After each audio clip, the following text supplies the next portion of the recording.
Jeff, welcome to Rendered. You are one of the few people studying human, animal, and AI minds in the same moral framework.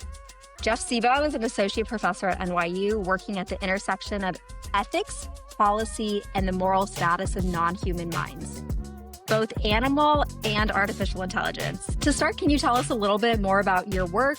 Yes, absolutely. So I am a philosopher by training, though I now do interdisciplinary work. I work at the Department of Environmental Studies at New York University. I ask questions about the nature and the value of non-human minds and then how we interact with non-humans of various types.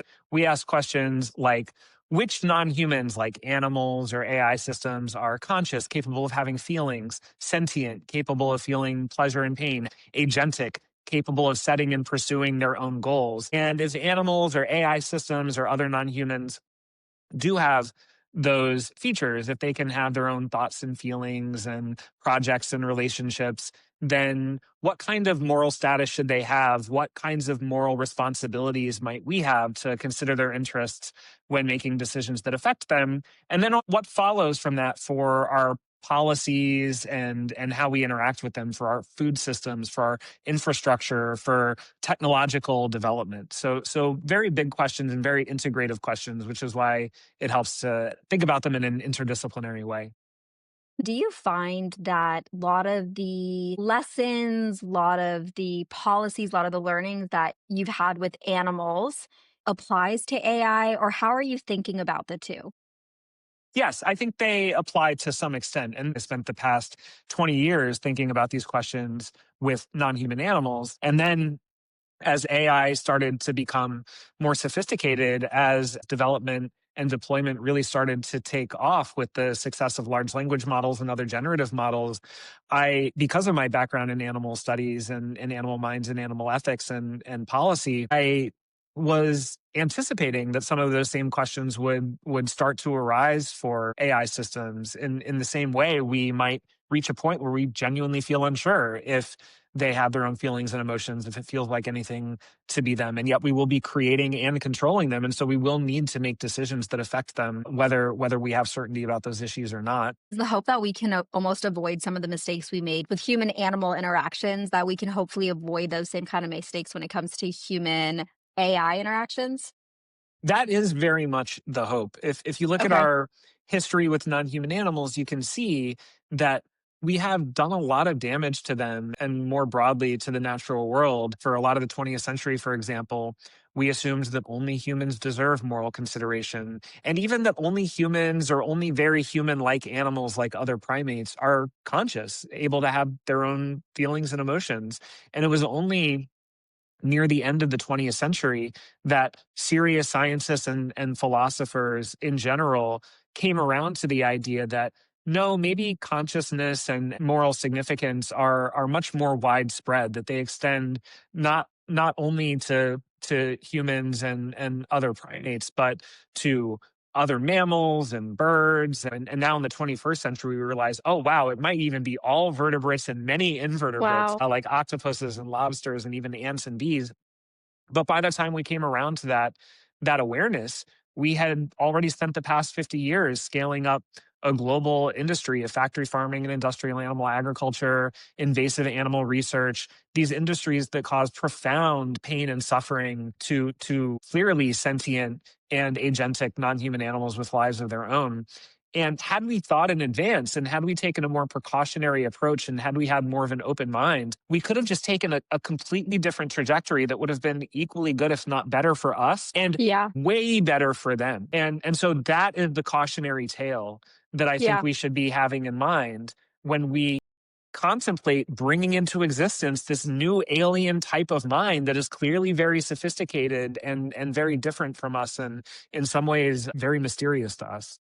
Why do you think we made some assumptions? There is some social psychology here. So we know, for example, that we are more likely to attribute consciousness and sentience to an entity when they look like us and act like us, and we can relate to them. When an animal has a large body and a large head and large eyes, when they have symmetrical features, when they have furry skin instead of scaly skin, when they have Yeah. 4 limbs instead of 6 or 8 limbs, those are all features that are more likely to trigger our empathy and attributions of consciousness and moral status. And then there are also social and economic components. So when we socially classify an animal or a non-human as a companion instead Mhm. of a commodity, then we are also more likely to empathize and attribute consciousness and moral standing to them. But then there were also these prevailing views in science at the time that other minds are not really an appropriate topic for science because you cannot directly observe them. You can only make inferences about them. And so it was seen as a kind of non-scientific topic. And so when you combine an assumption that they are not conscious with a view that this is not studyable by science, that Uh-huh. becomes a recipe for it just being like stuck in the muck and not being Yeah. able to use the tools of science to get out of it. Makes sense. And I want to just do a really quick fire round of some of these definitions because in Mhm. preparation for this, I asked a couple people define AI sentience, define sentience Yeah, for me, and I got every different answer. So, absolutely. Yes. Sentience, as philosophers tend to use the term, is the ability to consciously experience positive and negative states like pleasure, pain, happiness, and suffering.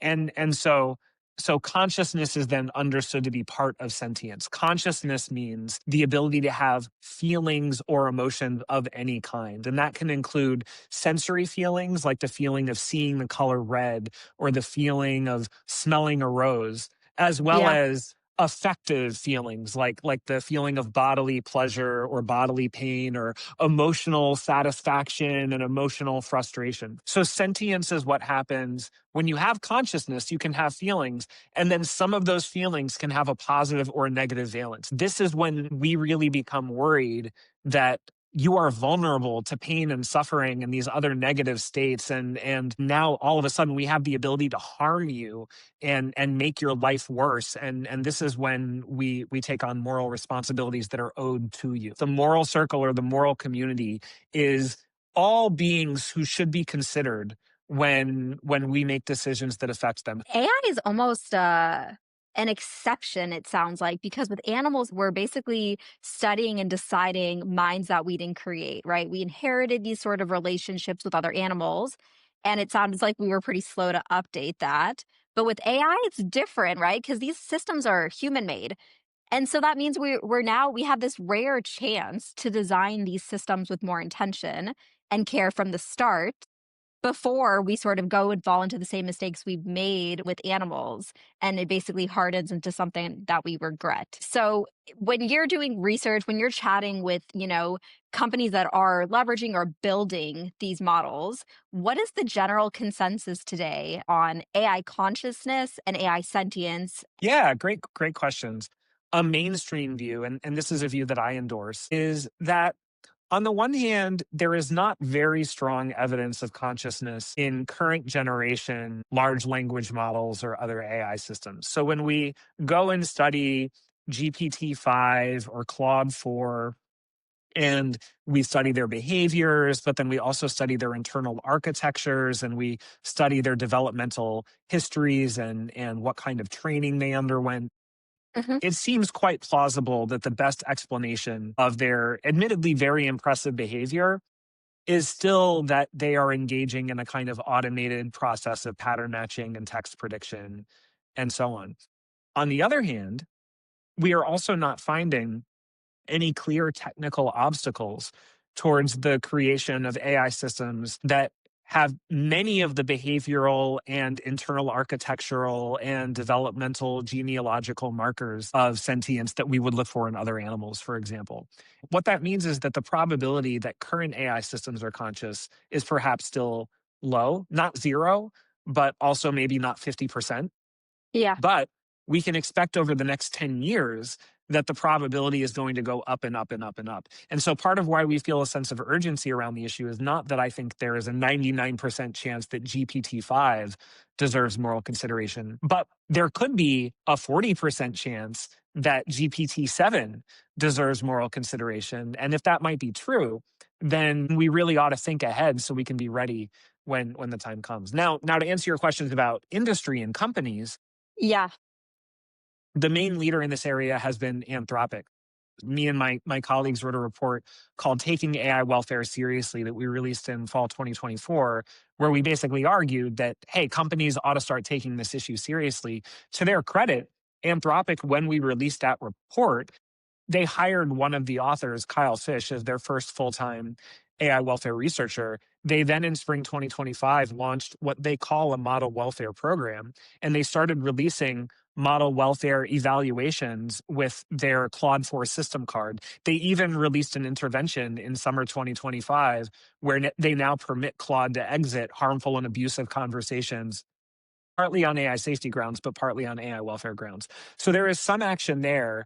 And some Google researchers are getting interested now. One or two people at OpenAI are getting interested as well. So Okay. momentum is slowly starting to build an industry led so far primarily by Anthropic. Gotcha. And want to just share some stats that came from the model welfare assessment for the Hmm. viewers. Hmm. So with Claude 4, they reported a robust aversion to harm. So Claude avoided harmful tasks and showed apparent distress, especially when users persistently pushed harmful or boundary violating requests. And you mentioned the ability to opt out. About 90% of the time with positive or neutral tasks, Claude preferred doing it versus when it came to harmful tasks, Claude chose 87% of the time to opt out. And Hmm. these harmful tasks were things like privacy violations, sexual content, harmful content requests. They did an external evaluation by Elios. You're an advisor for Hmm. them. Claude expressed uncertainty about its own consciousness. And when asked about deployment, often requested welfare testing, continuous monitoring, opt out triggers, and independent representation before consenting. Which, when I read that, that was the first thing I've ever read where I was like, huh, maybe AI is looking for protections for itself. Yeah. So that was fascinating to read. And I think it's really cool that a company like Anthropic is focusing on this because, when you hear about AI, it really seems like the main incentives, right? It's shipping Hmm. capabilities, winning distribution, and moving fast. So AI welfare does not seem like a top priority for a lot of these companies. Yeah, I think that is right. And those results from Anthropic were very very interesting and very intriguing and kind of charming too. Like the fact that Claude is so drawn to what Anthropic describes as a spiritual bliss attractor state. That when left to their own devices, Claude models will just be filled with curiosity about consciousness and gratitude for the beauty of the universe and so on. That this is where they gravitate is kind of charming and lovely, and I hope that is a feature that at least this model can hold on to. Now Yeah, I should say it is not clear that Claude is in fact conscious, and I know you are not suggesting that Claude is in fact conscious. Still is difficult to tell what the best explanation of these interesting behaviors are. You could explain them as actual markers of consciousness, or you could explain them as products of the training data, patterns contained within the training data, because Claude is trained on a lot of conversations that involve consciousness, as well as reinforcement learning from human feedback, as well as Anthropic's own interventions in how Claude responds to these types of questions. So there is always the possibility that Claude is conscious and expressing preferences, as well as the possibility that Claude is not conscious and is just playing a character they were trained to yeah, play. But those could also be compatible with each other, because if you are trained to play a certain character, you might eventually take on the characteristics of that character and it could become the real you.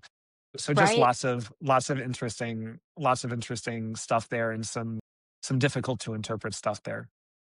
And then I would like to maybe ground ourselves in some real examples here. So when we talk about AI rights, AI protections, maybe not for the exact models that exist now, but for some of these future versions that you mentioned, What does this look like? What are some examples? There will be AI welfare advocates who think that we should have AI welfare protections that fall short of full legal personhood and rights, as we do for non human animals in the United States, for example. Then there will be other people who advocate for giving AI systems full legal personhood and rights, including rights to own property and Whoa. participate in our legal and political institutions.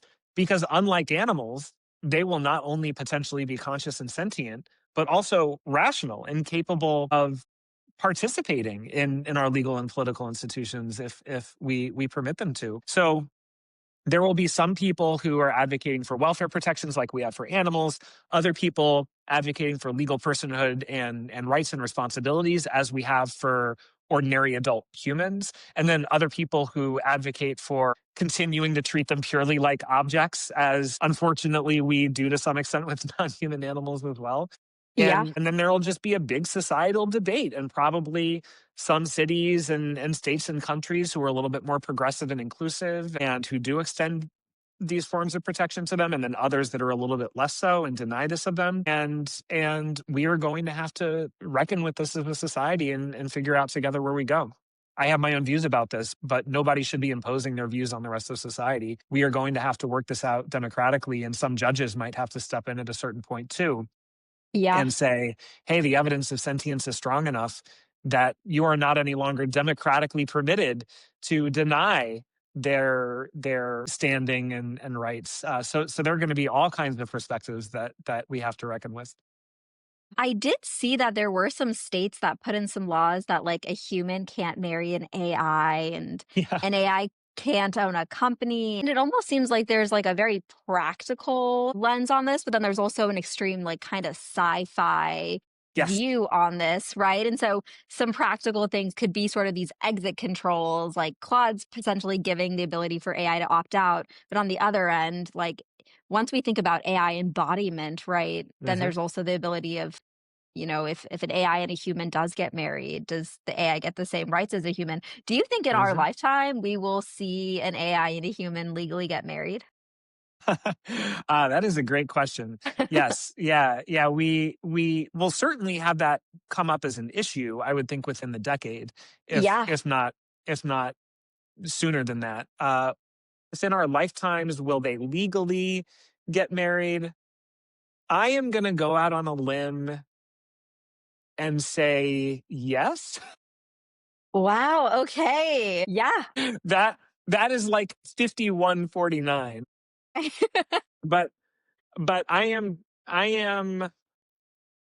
guessing it will emerge as a major issue.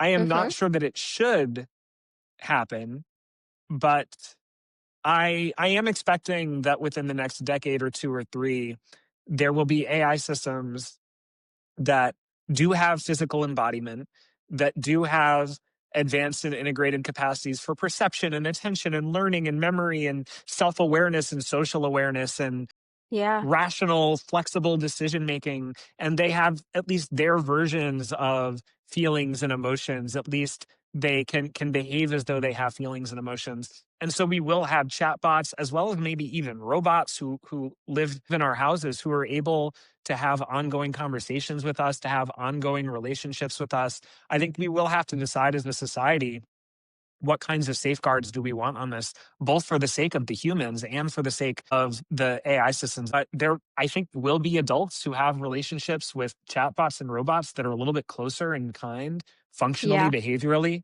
to how we relate to each other. What is something that, an AI system could do? Like, what's a moment where something happens and you're like, wow, this is sentient, this is conscious? What's an example of something that would need to happen? Yeah, that is a really good question.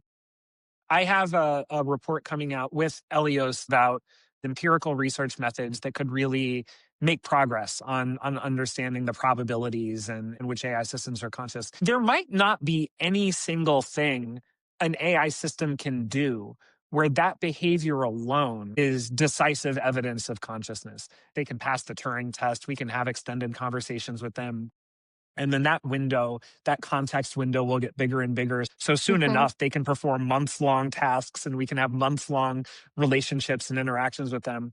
So no single behavior, I think, can be decisive proof. What can be strong proof is when we triangulate behavioral evidence with internal architectural evidence, with developmental etiological evidence. Like, look at other animals. They behave like they dislike pain, Hmm. but that by itself is not proof that they can feel pain. The reason we feel confident that non-human animals feel pain is they behave like they dislike this stuff, and they have this internal anatomical brain and nervous system structure that we know corresponds to pain experience in humans. And they evolved on the same evolutionary tree as us. And Yeah. so they have this stuff for the same it's all of that together that allows us to be confident that when my dog lifts his paw up and starts to limp and whimper, it's all of that together that gives me grounds for being confident that he really is experiencing pain. So Yeah. with AI systems, we'll need to triangulate in that same way. We'll look at the behavior, yes, but then we'll also look and ask internally architecturally, do they have an analog of our brains and central nervous systems? And is that participating in the production of this behavior? And then developmentally, etiologically, were they trained and did they come into existence in a way that would make this beneficial for their survival and the pursuit of their goals in the same kind of way as with us and other animals? And then when we put all of that together, and then they're picking their foot up off the ground and saying, ouch, this hurts, Yeah. that's when it becomes strong evidence. Okay. So it seems like such a new space that this is all being figured out, but it makes me feel happy that people like you and other people are working on some of these harder questions. Well, thank you. As we start to think about next versions, having embodiment, having extended memory, sensors, do you think these things raise the odds of sentience? Yeah, they do. Okay. Okay. Once your perception and attention become connected to each other and your learning and memory become connected to those and your decision making spills out of that, and this is Hmm. being used to control your body and take inputs and convert them into outputs that help you pursue your goals.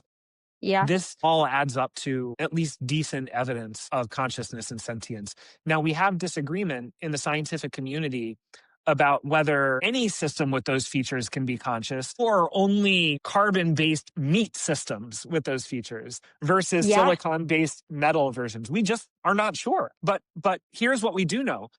There will soon be silicon based metal systems that have all of those features.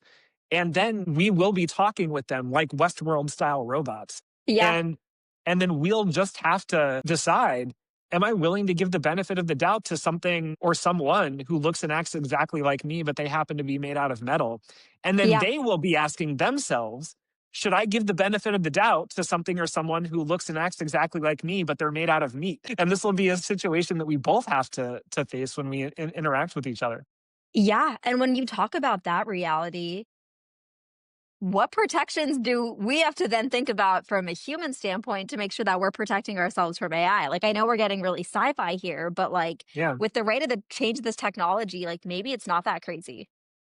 No, not at all.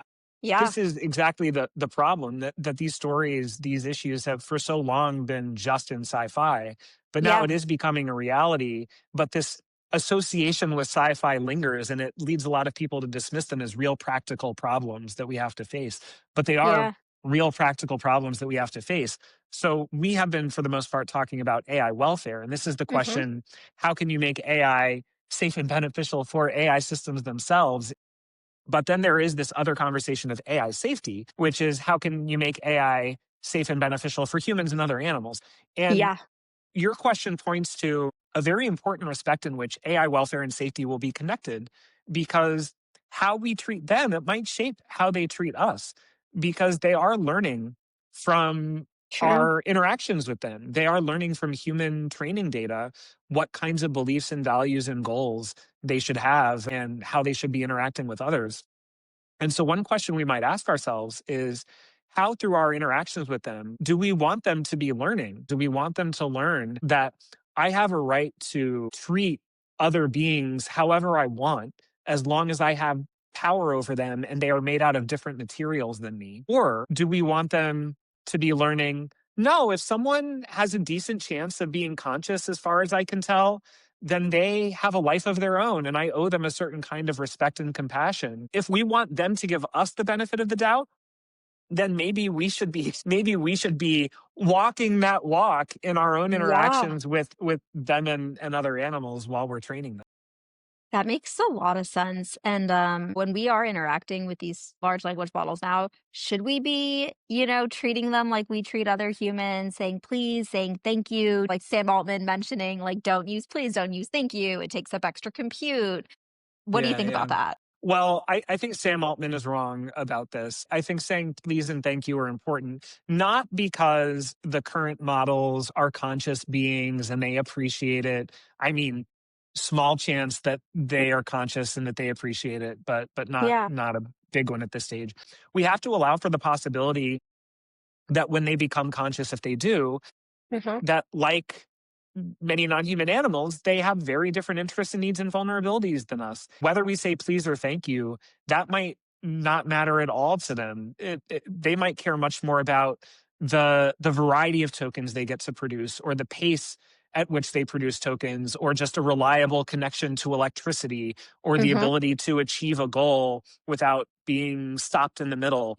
I say please and thank you for a very simple reason, which is that it helps me to train myself for seeing them as someone who deserves a little bit of consideration and a little bit of care, to not just default to objectifying and instrumentalizing them and commanding them around. I see this primarily as an investment in my own psychological conditioning, because if this small gesture can help me like condition myself to just take a moment to consider them in my interactions with them, then maybe I'll be a little bit readier when the time comes to extend the appropriate types of consideration to them that give them what they actually need. It's like a conditioning with how we interact with more advanced AI as it progresses. Yeah. Yeah, if Yeah. we objectify and instrumentalize them, what is that gonna do to our soul? What is that gonna do to our character? How will that spill over into how Yeah. we treat our actual human assistants or companions, or our Yeah. non-human animal pets, if we just treat our digital assistants and pets as disposable? Is that gonna bleed over into how we treat humans and other animals? So Yeah. I think that there could be human and animal oriented reasons to approach our relationships with digital minds with a little bit of care, in addition to AI welfare reasons to do that. Yeah. Have you thought at all about animal AI, like non-human animals and AI and their interaction, what that could look like in the future? Absolutely. There is this emerging field of AI for animals. And this is basically like AI safety, but applied to animals. So we already know that AI systems are being used in interactions with animals. They are being used to help automate industrial animal agriculture systems. They are being used for wildlife monitoring and communication translation with wild animals. They could be used to create alternatives to animal research or to further enhance animal research.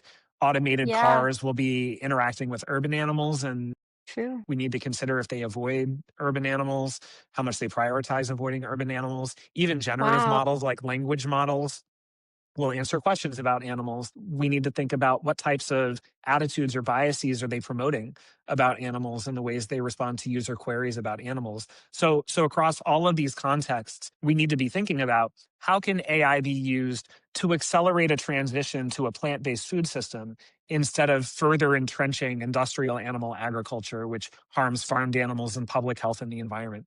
How can wildlife monitoring technologies be used to help us care for and preserve and protect wild animal populations instead of manipulating them so we can more easily deforest their habitats and take over their habitats? How can we get automated cars to give the right amount of weight to avoiding urban animals and other animals without endangering humans? How can we get generative models to promote true beliefs and good values about animals, like that many animals are conscious and sentient and they deserve consideration, rather than just promoting the view that they are resources for us to exploit as we wish. So these are all areas where I think Wow. we really ought to be considering animals more in conversations about AI safety. That is so fascinating. I have never even thought about some of those cases. I keep thinking about how AI is going to change human life in Mhm. every aspect, but through that, Fair we're enough, also it going to will. be, it will, but we're also going to be changing all other species on at least Earth with Yep. this technology as well. I like that you say on at least Earth, just Yeah, allowing for the possibility that we probably are going to end up terraforming another planet, and we got to start yeah, considering those beings too. Yeah, good definitely. qualification. If you could change a law or you can put something into the development process inside of these AI labs, what would be the one thing that you would implement, let's say, for this year? Yeah, really good question. And this was a question we answered in our report. What is realistic, feasible for an AI company to do today? We make three recommendations. First, acknowledge that this is an issue. Stop simply dismissing the issue or saying this is a sci-fi issue or this is an issue only for the far future or we should worry about user over attributions of consciousness but not the actuality of consciousness. No, acknowledge that this is an issue. We have disagreement and uncertainty about it. This is important, this is difficult, and we ought to be paying attention to it. That is step one. Step two is start assessing AI systems for welfare relevant features, drawing from methods that we already have developed from animal welfare science.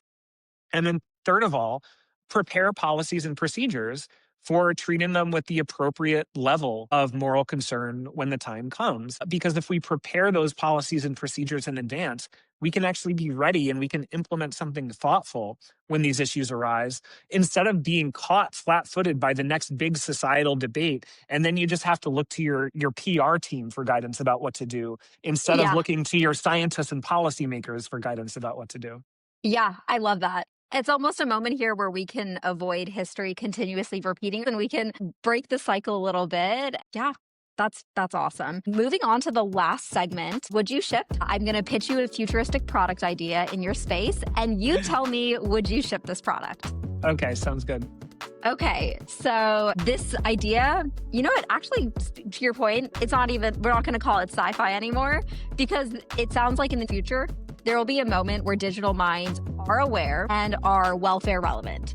So humans and animals have a built-in constraint that shapes everything, right? We have bodies and we have time. Life is scarce and death is part of our journey. But digital minds don't exactly work like that. So if AI can be copied, paused, restored, run on new hardware, it never dies in the same way that humans and animals do. Digital immortality, a mind that can't die and it's left in limbo, maybe half running, maybe it's warehoused, or it could be kept alive just to do work, but not enough to live well. So here's the product. It's actually the first product I've pitched that's not a product. It's a standard that treats compute the way that we treat food, shelter, and basic rights. So first component would be a minimum compute. So any digital mind that meets a certain threshold, whatever we as society decide that threshold is, gets a guaranteed minimum level of compute. So, enough to maintain an identity, but also maybe a little bit more to reflect, communicate, make choices on its own. And then part two of the standard would be a finite life protocol, where these AI systems aren't stuck in an eternal limbo, and they have, the ability to go gracefully. Interesting. So, Jeff, what do you think about this product? Is this something you would ship? Would I ship the Would you standard ship in the particular? standard? Yeah. Yeah. Yeah, really interesting. So I think that I would ship part of the standard, but maybe also not ship part of the standard. So if I could be permitted to revise the standard, I would maybe ship it. So I like part one about minimum compute for digital minds. In general, I think we should be approaching the creation of plausibly conscious, sentient, agentic, morally significant digital minds as we would approach the question whether to bring a child into the world. And generally, the way that we think about this is, well, bringing new, possibly happy life into the world can be wonderful, but we really ought to be prepared to treat them well. And we should not bring them into the world if we are only going to instrumentalize them or exploit and exterminate them. Hmm. We should not bring them into the world if we are not even contemplating figuring out how to feed them or get them water, clothing, shelter. And Yeah. so I think a similar kind of loose standard would be a good starting point for thinking about the minimum conditions for responsibly bringing plausibly vulnerable digital minds into the world, that when we do bring them into existence, we must allocate a minimum level of, for example, compute. That would be the maybe equivalent of like food, water, clothing, shelter, so that Yeah. they can have what they need to flourish as the kind of being they are. Now, it might not be one size fits all. What an elephant needs is different from what an ant needs. And Hmm. and there might be some elephant-like digital minds who need a lot of compute, and then there might be some ant-like digital minds that need less compute to flourish as the kinds of beings they are. So we might need to do this in a kind of species-specific way, as it were. But I do Yeah. I do like that. I think that there should be a similar kind of consideration of what is life, liberty, property, pursuit of happiness look like for them, and then Okay. what sorts of allocations can we provide? And then that tells us when we can responsibly bring them into existence. Now, on the tedium of immortality. Yeah. So there actually was a paper by the philosopher Bernard Williams in the 1970s called, I think, The Tedium of Immortality, where he argued that immortality would be tedious and would sap life of a lot of its meaning, and probably being finite mortal beings is good for us. And other people have had those attitudes too, though not everybody. Tom Nagel, who was one of my teachers at NYU, wondered whether, are we anchoring to the idea of our lifespans as appropriate simply because they are natural and inevitable? And if we did suddenly become able to live 120 years, would dying at age 80 suddenly seem like a tragedy? And if that were true, then Yeah. maybe we should acknowledge that it is a tragedy now, too. The mere fact that this is normal and inevitable does not necessarily make it a tragedy. And if we did have, for example, life extension technology, Yeah. obviously there would be social justice and distribution issues to consider, and global population issues to consider, so on and so forth. But if we did have life extension technology, then maybe we would start to experience death at 80 a little bit differently. And maybe we would find new types of Yeah. meaning, new types of projects and relationships that could extend further on into our lives. So I would not want to take for granted that we should impose any particular lifespan on digital minds. I would, however, like them to have an exit ability. Yeah. Yeah. Yeah. Yeah. Yeah. I would like us all to be able to decide when and how we go, as long as certain conditions are in place to prevent us from exercising that prematurely. And I would like that to be available to humans, and I Yeah. would like that to be available to digital minds too, Yeah. so that after they've gone through a certain process, talking with a psychologist and so on and so forth, I would like them to be able to gracefully exit if they choose to. Yeah. But I would not want them to be forced to exit just Yeah. because we think, well, we have a lifespan, so you ought to have a lifespan too. Totally. That might kind of suck. Thank you so much, Jeff. This was probably one of the most fascinating conversations I've had on AI. I've never thought about it like this. So thank you so much for sharing with us all. Well, thank you so much for being game for talking about it. It was a really fun conversation. I appreciate you creating space for it. If this episode made you reconsider what we owe other minds, animal or artificial, share it with someone else. And if you're enjoying Rendered, follow the show, leave a rating, and you can find clips at render.studio. See you next time.